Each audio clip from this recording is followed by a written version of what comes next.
Yeah, I would say that I'm an advocate for decriminalization because if we look at the war on drugs and how all of these drug laws and policies came into place, a lot of it was arbitrary. A lot of it was rooted in racism and personal belief systems. It wasn't rooted in any scientific backing.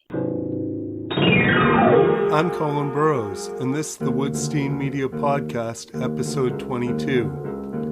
This podcast is produced on the lands of the Mississaugas of the Credit First Nation, Anishinaabe, and Odawa peoples. This episode returns to themes I have focused on several times on this podcast and woodstein.ca. Harm reduction services, safe supply, and supervised consumption that have been saving lives during a toxic drug crisis with a rising death toll affecting families in communities large and small. I want to thank Talia Storm, Director of StreetWorks Services at Positive Living Niagara, for taking the time away from the critical work she and the rest of the team at Positive Living Niagara do. This podcast and Woodstein Media are independently produced journalism that you can support through Patreon or by donating through PayPal at woodstein.ca. That's WOOD-STEIN.ca. Thanks for your interest and support. If you enjoy this podcast, you can support it by listening to more episodes and liking, sharing, subscribing, or reviewing them. They're available on most streaming platforms. This is helpful and appreciated.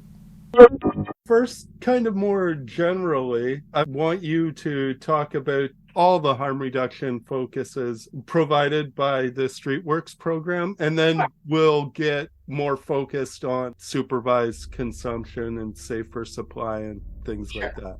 That sounds good. So StreetWorks is one department within Positive Living Niagara. So the agency seeks to support people living with or affected by HIV. And of course, StreetWorks comes into it at trying to prevent infections. So we use a harm reduction approach to care, meaning that we're meeting people where they're at. We are the passengers in the car. Our clients are the folks who are driving the car, and we do our best to support them along the way. So we have the needle syringe program. So that's access to harm reduction supplies that people can access anything that they would need in order to use drugs safely. We know that drug use has existed forever and will always exist. So regardless of whether it's legal or not, our goal is to try and keep people as healthy as possible. So we have access to things like syringes and pipes, but along with that comes a lot of education. So education about how to use safely, how to use all the supplies, all the little tips and tricks. And then also, because we can't do everything, we're not a one-stop shop, we rely heavily on our community partners as well. For folks who have needs outside of access to basic supplies, we do have a strong case management team, and they will help people navigate things like housing, the healthcare system, income, OW, ODSP, all that good stuff. Our Narcan program or naloxone program is certainly thriving. We hand out hundreds of kits every month to community. We've been doing that for a decade now.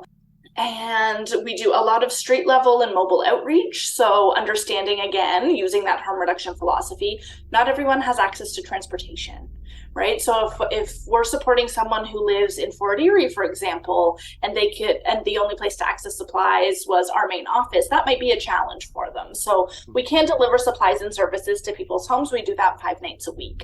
We also have satellite sites. Most of those are methadone dispensing pharmacies. The understanding there is that they are open every day of the year. So when we might be closed on a stat holiday, they are open and we still ensure that access to supplies. And then, of course, you mentioned briefly our consumption site. So we do run Niagara's only consumption and treatment services site. We've been operating since December 2018, and that's been such a wonderful addition to our programming.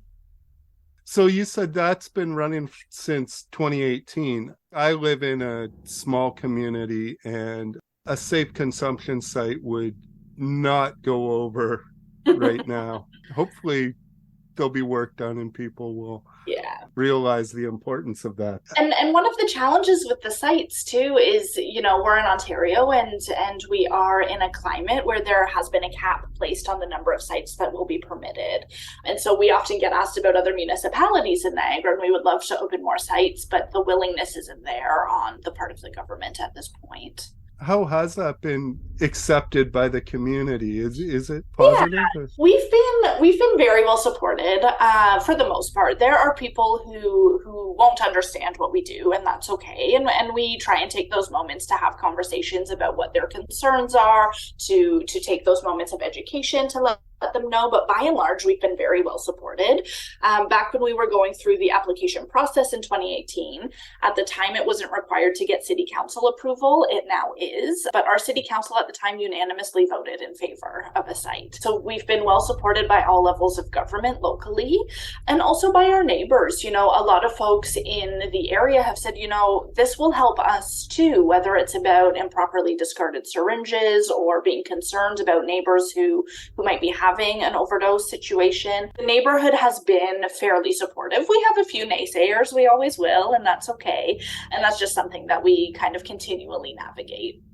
What about safer supply programs in Niagara region? Yeah, so Safer Supply is still relatively new to us here in Niagara region. It is operated by an organization called Reach Niagara, in addition to another physician who is doing Safer Supply prescribing as well. So the understanding there is that, the biggest challenge that we have is the toxic street supply, right? People don't know what they're getting anymore, so they can't use accordingly, and they don't know how it will impact their bodies. So Safer Supply is disrupting that by giving them pharmaceutical grade substances so that folks can dose accordingly and use accordingly. So that has been hugely beneficial in Niagara. I know we've been hearing success stories about people being housed for the first time and being able to maintain housing because they're not constantly looking for that next source of a substance, and they know what they're getting, so they can dose accordingly. We've got some people who have returned to work. So just really phenomenal stories coming out of the Safer Supply program. That's really good, because I've talked to other people about these things, and the drug supply is far more toxic than it was even 5 or 10 years ago. Absolutely. And I know some drug user activists who are very concerned about how long it's taken to get things like Safer Supply going, because as the drug supply gets more toxic, it's tougher and tougher to find suitable alternatives almost. Yeah, alternatives. Yeah. Because even in my small community, there's benzodope and all that here now. And 5 or 10 years ago, it wasn't there. But now I'm hearing stories from people about how much naloxone they've had to give people. Safer Supply needs to continually evolve in some ways, right? So right now we often talk about Safer Supply for things like fentanyl, but we generally haven't gotten to the point of Safer Supply for things like crystal meth or cocaine. Right. Mm-hmm. And we also need to think about what we're offering as that alternative. So right now in Niagara, it's hydromorphone, which is okay.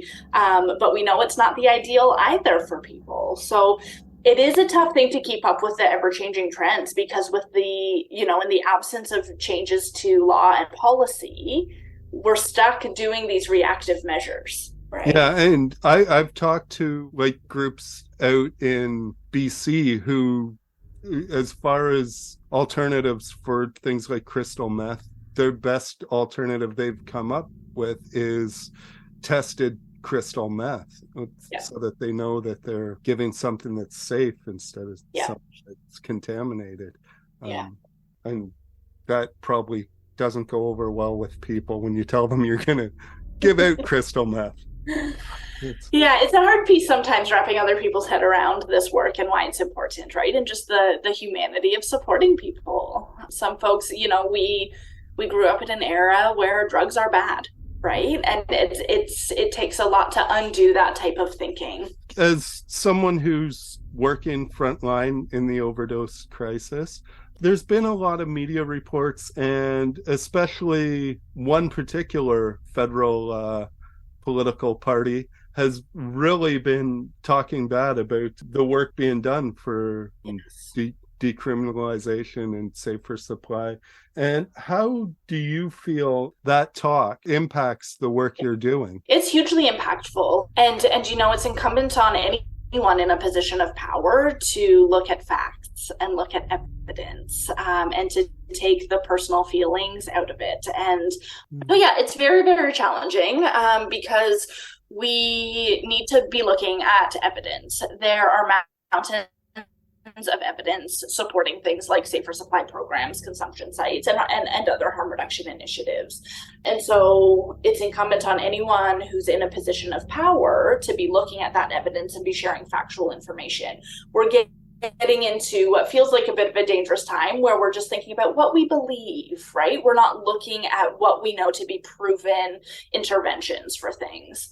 And so we are concerned when we look politically. Like many, we are at the mercy of what's happening in the political realm. So we certainly are concerned about what's going on at the federal level right now and where we may be headed. So we just urge everyone to look at the evidence. Even if your feelings are a bit different about things, it's important to look at what has worked. You know, we are lucky in Canada to have BC to look at, to have Europe to look at, to know what has worked in other places, and that we don't need to reinvent the wheel. So then I'm wondering, do you find, like, we have a conservative government here, do you find that they are following suit with the federal level, or is there a different attitude?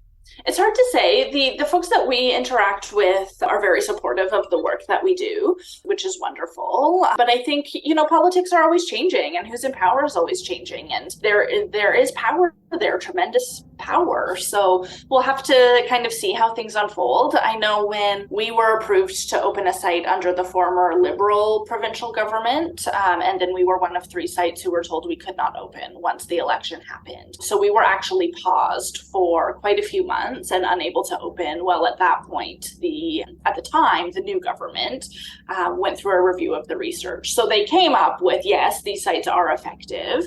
They did place a heavier push on treatment, but we need to acknowledge, you know, people don't wake up one day and are ready to go, right? We need to support them and keep them healthy. And then if and when they're ready to access treatment, of course, we'll jump on that opportunity. But people still deserve healthcare and the right to make choices in the absence of treatment. And that's A-okay. Mm-hmm. In most of the conversations I've had, even with people who find that they're ready for treatment, it can take 5 or 6 attempts. Yeah, and the other piece of that too is the wait times. Yes. You know, we know someone who did just get into residential treatment, and I think it was 6 to 8 weeks that he had to wait, and that was frankly considered a little bit fast. So, you know, we have to have the ability to jump on that in the moment when that motivation is there, and have the resources available and the beds available for those supports. The other thing about treatment is, you know, residential treatment isn't governed in the same way. There's no regulatory body. And so people's experiences can be vastly different from treatment center to treatment center. Okay. Since we're into treatment, you've got the safe consumption. But if people do feel they're at a point in their lives when they do need treatment, what resources can you point them towards, or do you point them towards? Yeah, so we're lucky to have many wonderful community partners in the space, one of which is Community Addiction Services of Niagara. So they're actually on site 3 full days a week providing addictions counseling, and they can provide those referrals into the more formalized treatment system. We make very regular referrals to withdrawal management as well. And then, you know, when we think of treatment, I think we also need to shift how we think about it, given that we are living in an era of safer supply. Safer supply is its own form of treatment too, just like we have methadone and Suboxone. And so I think acknowledging what an individual's goals are and really respecting them, because for some people it may not be abstinence, and that's okay. It might just be, hey, I still want to use, but I want to hold down a full-time job again. And we can support people in doing that. But for other people, the goal will be abstinence. So CASN and withdrawal management are usually our 2 entry systems to that. Decriminalization. A lot of people Yes. seem to have different ideas about what that would mean. And can you talk about what you would see for that and whether you think that's the way to move forward? Yeah, I would say that I'm an advocate for decriminalization, because if we look at the war on drugs and how all of these drug laws and policies came into place, a lot of it was arbitrary. A lot of it was rooted in racism and personal belief systems. It wasn't rooted in any scientific backing. Johann Hari wrote Chasing the Scream. It's one of my favorite books. It's about the first and last days of the war on drugs. And so he really dives into the beginning of the war on drugs and how we essentially got in this mess. We know that the criminalization hasn't worked. We are living the result of that right now in the form of a significant drug poisoning crisis. So if we can shift the approaches from being criminal to being health approaches, we're going to see a lot more success. And we see people who get arrested, go to jail, they're out the next day, and then, maybe a year from now, they're doing really well and ready to get housing and a job, but they have a criminal record that follows them, even if they've been able to turn things around a little bit. So yeah, we have to look at those systems. And again, what we're doing isn't working. We have good models like in Portugal, BC, we're doing the pilot, but there are flaws with those too. So any efforts need to be in consultation with folks who use drugs. That is critically important. A good example of that when we talk about decriminalization is the amount that you're allowed to have on you. Right. And so there are thresholds of how much you're allowed to have. But I remember reading about BC and they've set their threshold limit. But some people are saying, my dealer is 3 hours away. And that's the dealer I trust because I know that his product is good and safe and I know how to use accordingly. But I can't travel that far every day or two to stock up. So thinking about more remote communities, thinking about what that quantity is. So it's definitely complex, but it's a step in the right direction because we've seen the success elsewhere. And you mentioned something right in there about dealers who are trusted. And this brings up another thing about policing and drug busts and how when they clear someone out, get a dealer off the streets, it creates a vacuum, and that's filled by sometimes more toxic drug supply. So yeah, I just read last week actually an article or a study that showed that when there is a fairly significant bust, overdoses actually increase for the next few weeks. So interesting to see that kind of written out in a study, because I know we internally on the team, we had speculated about that, but yeah, very interesting because someone else is going to swoop in, and that's the nature of things. If we look at prohibition back in the day, it was very similar, right? You had people bootlegging. It's the same idea. We have lived this before. Yeah, and even in my small community, we've seen that happen. You never used to hear about drug overdoses. Yeah. And I mean, sometimes you still don't because there's a shame with them. Yeah. So, but yeah, there's been people I know as I've interviewed people and got to know people, and some people have even become my friends. Some of them recently have passed by overdose after there was some pretty big busts around here, and I think we saw that happen in our small community, and it's terrifying. It is. We kind of mentioned this, but the one argument against safer supply is that people say you're enabling addiction by prescribing a controlled substance to someone who's substance dependent. Do you feel that's a fair argument at all? Or no, I don't. And I think what's important here is that, there are still qualifying criteria for safer supply. It's not open to just anyone all the time. And the amount of medical appointments required and follow-up required is quite significant. So it has to be for folks who are motivated, right? I know historically it had to be that and I always struggled with this language, but you had to have failed at traditional forms of treatment like methadone or Suboxone. And that's no longer the case, but we're still looking at it for people who are using fentanyl daily, who have a history of significant overdose. So, it's not going to anyone, although that would help with the toxic street supply without a doubt. So I think we're always looking at those qualifying factors, but there's a lot that goes into that medical assessment of it. It is not something that's taken lightly. And again, we've seen the tremendous benefits for folks on that program, whether it's reduction in infections all the way up to housing and employment and just the stability that it can create in somebody's life. I know that there's a lot of problems with this, but I kind of want your opinion on the record. Forced treatment, it's not something that I've seen work with people, and I just like your opinion. Yeah, it doesn't work.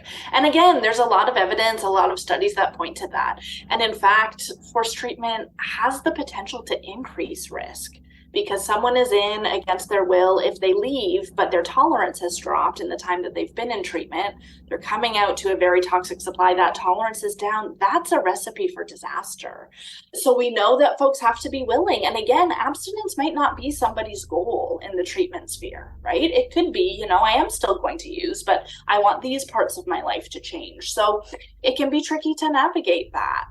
But to our conversation earlier, when people are ready, there has to be the space and the resources available. So across the board, people are struggling with resources without a doubt. And at this point, this crisis has affected everyone. We jumped around, so I might have missed something, but I think I've got everything that I wanted to touch on. But how did you get involved with this? Complete accident. Okay. Yeah, complete accident. So my interest was always HIV, the social side of HIV. So I was working in HIV education and prevention. So you can kind of see the link there. And then when the agency decided to start distributing naloxone, I've always loved doing those education pieces. And so I was hired on for that role and then have just stuck there ever since. It's a wonderful place. It's a wonderful team. The community we serve is just, they warm our hearts every day. And we're very, very fortunate to have very low turnover. And I think that speaks to the work that we do and the community that we work with. Is there anything else you want to get out there to people that we didn't touch on and you feel is very important? I don't think so, other than stressing again, understanding the evidence-based policies. We all have feelings about things, but really leaning on that science piece to know where we're going, because what we've done has not worked. We see that every day. We see the effect of that every single day. So it's time to kind of shift gears and think a little more creatively to see how we can better support people and their families. Well, thanks for taking the time to talk to me, and thanks for the great work you're doing. It's important. Thanks so much, Colin. I'll be sure to pass that along to the team as well. All right. Thank you. Thank you so much. Nice to meet you. Take care.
I ended the interview with Cockatoo Quill by SNFU. It seemed on point with the themes, and although the legendary Shy Pig did not get taken from his friends, family, and fans by overdose, he did sum up his struggles with addiction adeptly through his great lyrical skill in this song. Thanks for listening, and thanks again to Talia for the interview. Visit woodstein.ca. That's wood-stein.ca.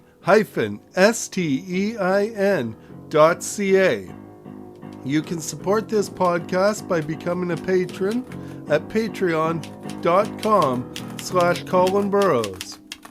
Like, share, comment, follow, and support Woodstein Media and this podcast, and have a wonderful day. One last song to wind this episode up. The Great Escape by Apocalypse Hoboken.